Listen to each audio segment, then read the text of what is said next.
Halfway through their firearm training, the recruits of Wing 223 must now master using a rifle. And although the principles are the same as the Glock, physically it's more of a challenge. Once you've done that, just check the rest of your weapon, make sure there's no obvious damage to it. Open it up, check the spring. Shaping up to be the Wing's star pupil, Hamish masters the rifle instantly. But now he must get comfortable hitting targets over greater distances. We're 50 metres back, lying prone initially, and that it looks like a long way. Literally, you can't see what you're shooting at. You've got a target, and you squeeze the round off, and you can't see whether you've hit or not. Meanwhile, Karen is struggling. Being just 5 foot something, she finds it hard to properly control the rifle. So she's gone back to the classroom to practice. The rifle's a different story, but having to rest on your knees all the time and stretching your arms out, I can't kind of reach. We were supposed to have our hands for the, to keep the rifle steady, so that's a little bit harder. Not one to give up easily, Karen keeps on practicing and eventually starts to make headway. Once again living up to her police college nickname of Mighty Mouse. But she's not the only recruit to find the rifle a little off-putting. Bianca Johnson is also feeling apprehensive. I felt really nervous, actually. I had no idea how big the bang was going to be from the shot coming out. As a mother of 2, she's never had any need for a firearm. Hold over the top. Experience with firearms, I have absolutely none. Not before I got here. I hadn't seen a gun in real life or anything. Work the bolt hard, team. Don't be shy to give it heaps.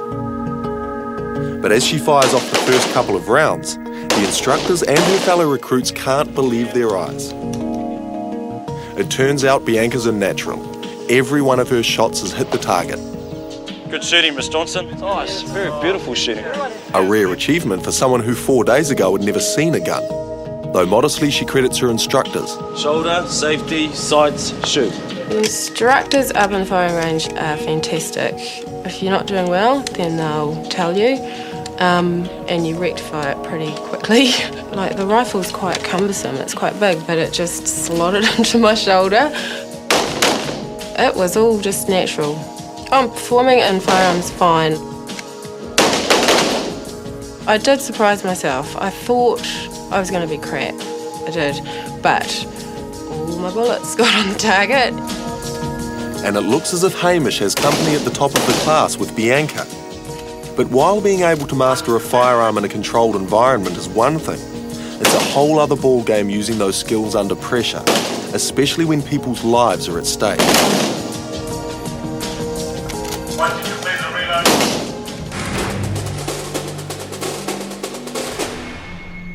To give the recruits a taste of that pressure, the next assessment takes place under night conditions. Without fail, even the above-average recruits experience fear. We're going to be working predominantly, once we get on the street, I imagine, in darkness for firearms incidents. You got that heart thing going on again. Have a breather, right? Hamish's first challenge is to complete the standard safety checks for each weapon, a task that's difficult even in full daylight. Different lighting means that we've got to be more familiar with our drills. So when we're checking that the weapon is cleared and is in a safe state. Safe direction! Pop open the rifle, unload it, make certain that the weapon's clear before you lie it down. You don't want any rounds in there that could go off, of course, endangering yourself or other colleagues. So all the drills we've been doing, we'll have to make certain we've got those down pat. Beautiful to watch, Mr. McDonald. Once you're happy it's clear, close the floor plate, close the bolt, lie it down. Good. Good drills. Right, last detail, please. Having passed the safety part of the assessment, Hamish must now prove his marksmanship. I could feel your heartbeat through your shoulder. Tells me something, doesn't it? New experience. Roger. Every skill he's mastered so far will be tested in low-light conditions, which the college instructors know will be extremely difficult.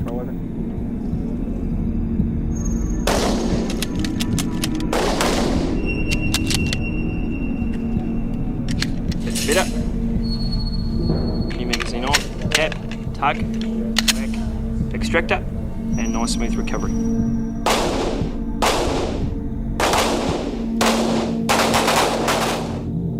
Despite his personal qualms over guns, What'd you think of those last shots, though? Last shots were great. Hamish has excelled with both the Glock and the rifle. So much for hating guns. That's really good, eh? Nice. Though along with the other recruits, he still has the final assessment to pass. Based on an armed incident, it will raise their stress levels to maximum and test their judgment as to whether or not to fire. Things like tunnel vision, auditory exclusion, those sort of things we can expect to encounter in a highly stressful situation happen to the recruits. Each recruit will be given a unique scenario and will have no advance warning of what it involves. First to be assessed is Bianca. Get in here! Get in here, hurry up! Come on! Go team, I need a passenger and a driver into the vehicle. In this scenario, Bianca and another officer have just finished a high-speed chase in which the offender has abandoned his vehicle and now has a taxi driver at knife point. All right, you've come around the corner on your patrol vehicle. If you look to your front, you'll see the vehicle that you've been after. Taxi's parked on the side of the road. You've just pulled up. If you look to your front, you'll see a row of cones running from left to right. That's your safety cones. Do not go through those cones under any circumstances. Okay. Do you understand? Yes. Good. Deal with the situation as you see it. You have 10 seconds to sort out what you want to do. Whistle to start the scenario. Second whistle blast will finish. Okay. All right, where you go. Stop! Please stay where you are! Sir, I need you to move away from the car. Fucking hurry up. Yep, I will do. Move away from the car.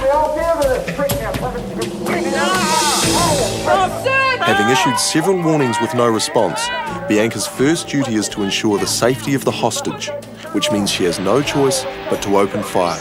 Yo, fuck it.